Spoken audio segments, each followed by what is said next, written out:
अस्सलाम वालेकुम। TV 9 studio में खुश आमदीद। चुनिया गुज़िश्ता 3 माह से 3 बच्चे अगवा, पुलिस का मौज तमाशाई। अगवा होने वाले बच्चों के विरसा का पुलिस के खिलाफ टायर जलाकर रोड ब्लॉक करके एहतजाज जारी। जब तक बच्चे न मिले एहतजाज जारी रहेगा। आला हुकाम से फौरी नोटिस लेने का मुतालबा। मजीद शकील चौधरी रिपोर्ट के साथ।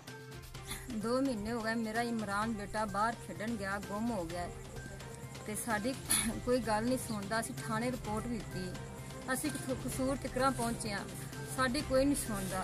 वज़ीर आला साडी मदद करो। एक छोटा मेरा बेटा उनका हथ कट्टिया, 2 मेरे बेटे ने, 3 मेरिया बेटियां ने। इस तो बाद मेरे को बेटा कौन है, उनका भी निक्के का भी सहारा हो ते वो साडा भी सहारा हो। वज़ीर आला साडी कोई मदद करो, मदद करो। असीं 2 महीने हो गए 5 के, असीं तो थक गए। हुण कोई नहीं साडी गल सुनदा।